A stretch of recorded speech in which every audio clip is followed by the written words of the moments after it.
네, 2년 전 9.19 군사합의로 활발하던 남북관계, 북미 협상이 교착 상태에 빠지면서 완전히 얼어붙었습니다. 북한은 이 한미 동맹대화 신설을 두고 원색적인 언어로 우리 정부를 맹비난했는데요. 이 경제 제재와 코로나 그리고 수해까지 삼중고 속에 이 다음 달 10일 당 창건 이래 북한이 어떤 모습을 보일지 관심이 모아지고 있습니다.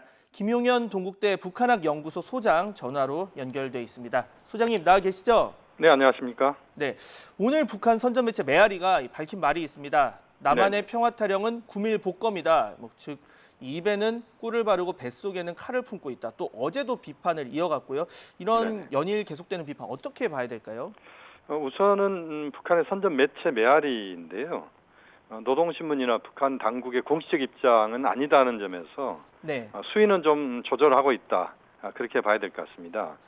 결국 지금 북한이 말씀하신 것처럼 수해 태풍 피해를 포함해서 코로나까지 모든 국가 역량을 이제 거기에 투입을 하고 있는데요. 이제 그러면서도 어쨌든 한미 부분이랄지 또는 북미 남북 관계에 관련돼서 북측이 거기에 대해서도 주시하고 있다. 이것을 우회적으로 표시한 것이다라고 봐야 될 것 같고요.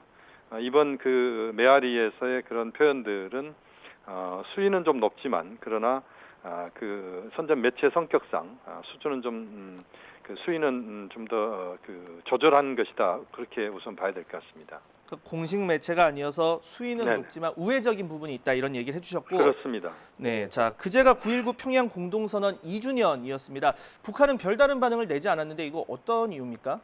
그렇습니다. 지금 북한은 좀 코로나19 또 태풍 또 여러 가지 또 수해 이것이 이제 북한을 압박하고 있는 상황에서 9.19 2주년에 대해서는 좀 무시하는 듯한 그런 모습을 좀 보인 건 사실입니다. 네, 결국 이제 모든 국가 역량을 현재 어떤 그 재해와 자연재해 그리고 예방협력 여기에 지금 집중하고 있다 이렇게 봐야 될 것 같고요.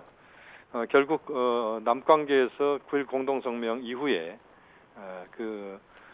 공동선언 이후에 남관계에서의 성과들이 지금 당장 눈에 보이는 것들이 별로 없는 속에서 네. 북한 입장에서는 이런 그 9.19에 대한 회고나 또는 거기에 대한 평가보다는 내부에 충실하고 있다는 것을 좀 보여주면서 남측이 보다 적극적으로 9.19 2주년 이후에 상황들에서 남측이 적극적으로 움직여야 되는 것 아니냐는 그런 것을 또 우회적으로 압박하는 것이다 이렇게 볼 수도 있겠습니다. 네, 우회적인 압박이다 이렇게 얘기를 해주셨고, 자 네네. 앞서 이 북한 삼중고라는 이야기를 했는데 그 중에 하나가 뭐 말씀하신 수해 문제입니다. 지금 얼마나 북한이 심각하고 또 복구는 어느 정도 단계까지 이루어졌는지 이 부분도 궁금하거든요. 지금 이제 북한의 수해 복구 상황은 아직 정확하게 우리가 판단하기 좀 어렵습니다만 기본적으로 이제 응급 복구는 거의 지금 현재 진행이 되고 있는 것 같다 이렇게 볼 수 있을 것 같습니다. 그러니까 근본적인 수해랄지 또는 태풍에 대한 대비 관련돼서는 시간이 많이 걸리고 또 북한으로서는 이제 여기에 모든 역량을 투입을 지금 하고 있지만 예, 그 자본이랄지 또는 여러 가지 또 시설을 만들어낼 수 있는 그런 그 모든 것들이 아직 준비가 덜 돼 있기 때문에 뭐 그런 점에서는 좀 더 시간이 많이 걸릴 것 같고요. 우선은 이제 기본적인 복구 또 그 지금 상황에서 대처할 수 있는 최소한의 것들을 하고 있다.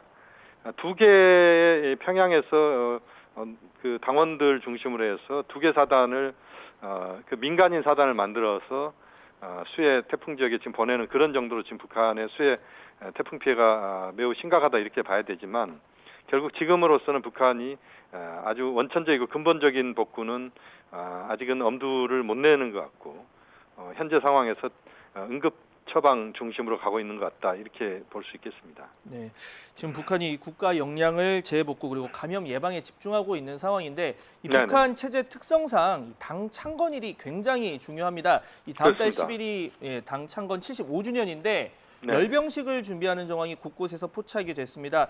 이런 네네. 가운데 이 신형 무기를 이번 뭐 열병식에서 공개할지 이런 부분도 관심이 모아지는데 어떻게 보십니까? 이 부분은 지금 75주년 열병식 준비는 이렇게 봐야 될 것 같습니다. 북한 주민들의 사기가 지금 많이 떨어져 있고 예, 또 태풍을 포함한 여러 가지 북한의 재난이 지금 닥치고 있는 상황에서 주민들의 그런 좀 더 좀 사기 진작 이런 차원에서의 열병식이 준비되는 것 같다. 또 75주년이라고 하는 것은 북한에서 이른바 꺾어지는 해이기 때문에 네. 그동안 이제 당창건 75주년을 계속 강조를 해왔거든요. 그런 차원에서 이제 열병식 준비이고 미림 비행장에서 지금 이제 준비가 되는 것으로 지금 간접적으로 확인이 되고 있습니다.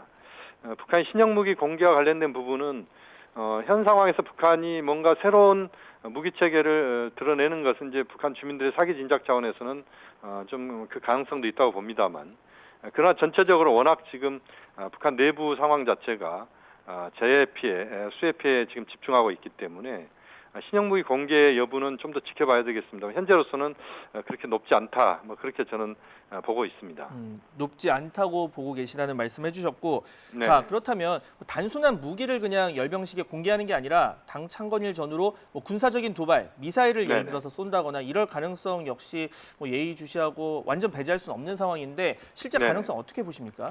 뭐 이 부분도 뭐 배제할 수는 없겠습니다만 북한이 지금 그런 정도의 지금 그 역량을 분산시켜서 여기에 뭔가 북한의 군사적인 시위가 있을 수 있느냐에 대한 부분은 좀 조심스럽게 접근할 수밖에 없다고 봅니다. 네. 일부에서 이제 그 잠수함 발사 탄도미사일 SLBM이라고 그러는데요. 이 가능성이 있지 않느냐 이런 이야기를 하고 있습니다만 함경도 신포 지역도 이번에 그 태풍 피해를 직접적으로 받은 지역입니다. 그렇기 때문에 아마 태풍 복구 과정이 그 유성이랄지 이런 데 보여지면서 혹시 이것이 SLBM 발사 준비 아니냐 이렇게 지금 오버랩되는 부분이 있는 것 같은데요.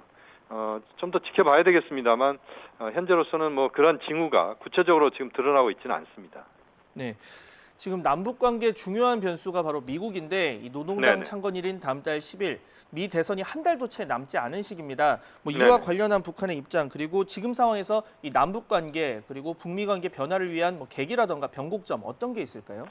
역시 이제 지금 상황에서는 미국 대선을 북한도 주목하고 있을 수밖에 없습니다.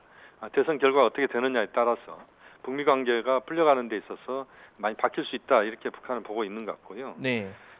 남북 관계 측면에서 보면은 지금 현재로서는 예방 협력, 보건 협력, 그러니까 코로나19와 관련된 협력이랄지, 북한의 수해 피해랄지, 태풍 피해와 관련된 재해 협력, 뭐 이런 것들을 우리가 생각해 볼 수 있을 것 같습니다.